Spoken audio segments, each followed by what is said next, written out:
সমাধান চাও যদি জীবনে মরণে, ফিরে যাও খুঁজে নাও চোখ রাখো কুরআনে। আসসালামু আলাইকুম ওয়া রাহমাতুল্লাহি ওয়া বারাকাতুহু। ইন্নাল হামদুলিল্লাহ ওয়াসসালাতু ওয়াসসালামু আলা রাসূলিল্লাহ। সম্মানিত শ্রোতা বন্ধুগণ, আশা করি আল্লাহ পাকের অশেষ মেহেরবানিতে আপনারা সকলে ভালো আছেন। দূরে কিংবা কাছে, দেশে কিংবা প্রবাসে, যে যেখান থেকে এই মুহূর্তে আমার সাথে অংশগ্রহণ করেছেন, সকলকে জানাচ্ছি আন্তরিক মোবারকবাদ। প্রিয় ভিউয়ার্স, আজকেও আমি আপনাদের সামনে একটি গুরুত্বপূর্ণ বিষয় নিয়ে উপস্থিত হয়েছি। আমার আলোচনার বিষয়বস্তু হচ্ছে কারিন জিন দ্বারা জাদুতে আক্রান্ত ব্যক্তির মাঝে রুকিয়া করার সময় যে সকল লক্ষণ দেখা দেবে। যখন কারিন জিনে আক্রান্ত একজন ব্যক্তিকে রুকিয়া করা হবে, চিকিৎসা প্রদান করা হবে, চিকিৎসা চলাকালীন সময় বা রুকিয়া করার সময় ওই ব্যক্তির মাঝে কি ধরনের লক্ষণ দেখা দিতে পারে, যে সকল লক্ষণ দেখে আপনি বুঝতে পারবেন যে এই ব্যক্তি কারিন জিনে আক্রান্ত হয়েছেন। কারিন জিন হলো জিন থেকে আসা একটি শয়তান, যা একজন ব্যক্তির সাথে সারা জীবন থাকে এবং যে কোনো পরিস্থিতিতে সে যেখানেই থাকে এবং যেখানেই যায় কারিন তার সঙ্গী হয়ে থাকে, অর্থাৎ সঙ্গী জিন। এই জিনটি একজন ব্যক্তির জন্ম থেকে শুরু করে মৃত্যু পর্যন্ত এই ব্যক্তির সাথে থাকে। এই কারিন জিনের আসল কাজ হলো মানুষকে পরামর্শ দেওয়া এবং ফিসফিস করা। ভালো কাজ থেকে বিরত রাখা হয়, মিথ্যা ও সন্দেহকে সুন্দর করে তোলা, মতভেদ ও সন্দেহের বীজ বপন করা এবং শয়তানরা মানুষের ক্ষতি করার জন্য যা যা করে থাকে তাতে প্ররোচনা দেওয়া। আমি আপনাদের সামনে কারিন জিন দ্বারা জাদুতে আক্রান্ত ব্যক্তির মাঝে রুকিয়া করার সময় যে সকল লক্ষণ দেখা দেবে সে সমস্ত লক্ষণগুলো উপস্থাপন করব। আমি আমার চিকিৎসার অভিজ্ঞতার আলোকে দেখেছি কারিন জিন দ্বারা জাদুতে আক্রান্ত ব্যক্তির মাঝে রুকিয়া করার সময় সর্বমোট 4টি লক্ষণ দেখা দিতে পারে।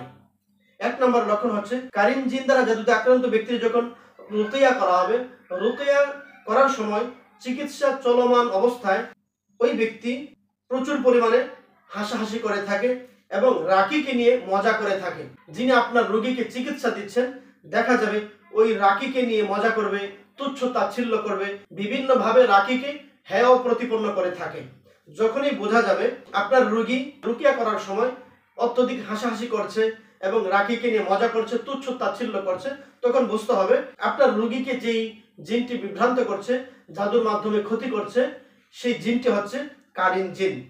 2 নম্বর লক্ষণ হচ্ছে রুকিয়া করার সময় মাথা, শরীরের যে কোনো অংশ কাঁপা, যেমন হাত কাঁপতে পারে। যখন দেখা যাবে কারিন জিনের মাধ্যমে জাদুতে আক্রান্ত ব্যক্তিদেরকে রুকিয়া করা হয়, রুকিয়া করার সময় দেখা যায় তাদের মাথা অথবা শরীর অথবা হাত, যে কোনো শরীরের যে কোনো অংশ এইভাবে কম্পন সৃষ্টি হয়ে থাকে। কারিন জিন দ্বারা জাদুতে আক্রান্ত ব্যক্তির রুকিয়া করার সময় আরো যেই লক্ষণটি দেখা দেবে সেটি হচ্ছে কারিন জিন দ্বারা জাদুতে আক্রান্ত ব্যক্তির মাঝে রুকিয়া করার সময় আরো যেই লক্ষণ দেখা দেবে সেই 3 নম্বর লক্ষণটি হচ্ছে রুকিয়ার সময় একাগ্রতা, মনোযোগ হ্রাস। যখন রোগীকে চিকিৎসক রুকিয়া করছেন, চিকিৎসা দিচ্ছেন, দেখা যায় তার সেদিকে মনোযোগ নেই, সে কখন এখান থেকে চলে যাবে, সে চিকিৎসা নিতে চাবে না, চিকিৎসাকে সে গুরুত্ব সহকারে দেখবে না।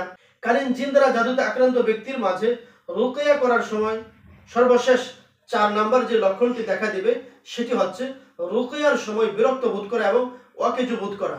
আপনি আপনার রোগীকে নিয়ে আসছেন চিকিৎসা নেওয়ার জন্য, দেখা যায় রোগী চিকিৎসা নিতে আগ্রহ নেই। রোগী বলছে আমার কিছুই হবে না, আমাকে কিছুই করতে পারবে না, সে আমাকে সুস্থ করতে পারবে না এবং চিকিৎসার সময় সে বিরক্ত বোধ করছে যে কখন এখান থেকে সে চলে যাবে। এরকম ভাবে বিরক্তিকর মনোভাব যদি রোগীর থেকে প্রকাশ পায় এবং এই চিকিৎসাটাকে সে যদি অকেজো মনে করে, চিকিৎসা তার সুস্থতার ক্ষেত্রে কোনো ফলপ্রসূ ভূমিকা রাখতে পারবে না, এরকম মনোভাব সে প্রকাশ করে, তখন আপনি ধরে নেবেন যে আপনার এই রোগী কারিন জিন দ্বারা জাদুতে আক্রান্ত হয়েছে বিধায় চিকিৎসা চলাকালীন সময় তার মাঝে এ জাতীয় সমস্যাগুলো দেখা দিচ্ছে এবং চিকিৎসাকে সে গুরুত্ব দিচ্ছে না, রাকিকে তুচ্ছ তাচ্ছিল্য করছে এবং সে আপনাকে বলছে যে আপনি কেন তাকে চিকিৎসকের কাছে নিয়ে এসেছেন, তার চিকিৎসার প্রয়োজন নাই। যখনই রোগীর এ জাতীয় সমস্যা হবে তখন আপনার উচিত হবে একজন অভিজ্ঞ চিকিৎসকের সন্ধান করা, কারণ একমাত্র অভিজ্ঞ চিকিৎসকই আপনার এই রোগীর সমস্যাগুলো ভালোভাবে আইডেন্টিফাই করতে পারবে। আমি যেই লক্ষণগুলো বলেছি এই লক্ষণগুলো প্রাথমিকভাবে আপনি বুঝতে পারবেন, কিন্তু প্রাথমিকভাবে বুঝেই কিন্তু সমস্ত চিকিৎসা করা যায় না।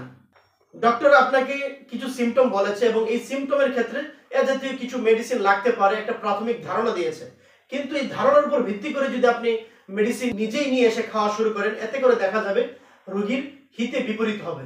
ঠিক তেমনি ভাবে আমাদের রুকিয়ার চিকিৎসার ক্ষেত্রেও আপনাকে একই পরামর্শ দেব যে আমি যে লক্ষণগুলো বলেছি এই লক্ষণগুলো হচ্ছে আপনাকে প্রাথমিকভাবে সতর্ক হওয়ার জন্য বলেছি। বিস্তারিতভাবে ভিডিওতে বলার আমাদের সময় নেই, তো প্রাথমিকভাবে বোঝার জন্য আপনাকে সতর্ক করার জন্য এই বিষয়গুলো আমি তুলে ধরেছি। তো যখন আপনি বুঝতে পারবেন, তখন যদি আপনি চিকিৎসকের শরণাপন্ন হন, চিকিৎসক আরো ব্যাপকভাবে যখন আপনার রোগীকে টেস্ট করবে, অবজারভেশন করবে, সমস্ত কিছু যখন খুঁজে বের করে চিকিৎসা শুরু করবে, তার কারেন্ট জিন তাকে কিভাবে ক্ষতিটা শুরু করেছে এবং এখন বর্তমানে তার ক্ষতিটা কোন পর্যায়ে আছে, সবকিছু যখন তিনি খুঁজে বের করে চিকিৎসাটা দিবেন, তখন দেখা যাবে আপনার রোগী অতি অল্প সময় সুস্থ হয়ে যাবে এবং এতদিন কারেন্ট জিনের মাধ্যমে যে ক্ষতিগ্রস্ত হয়েছে এই ক্ষতিগুলো অতি দ্রুত সময়ের মধ্যে কেটে যাবে।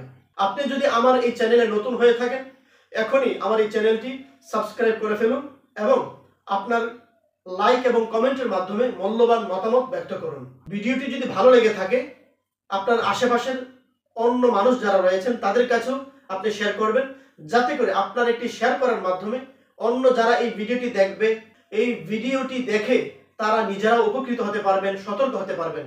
এতে করে দেখা যাবে আপনিও সওয়াবের অধিকারী হয়ে যাবেন। আবারও দেখা হবে নতুন কোনো একটি ভিডিওতে। সেই পর্যন্ত আল্লাহ তাআলা আপনাদের সকলকে ভালো রাখুক, সুস্থ রাখুক এই প্রত্যাশা ব্যক্ত করে আজকের মতো এখানেই বিদায় নিচ্ছি। আল্লাহ হাফেজ।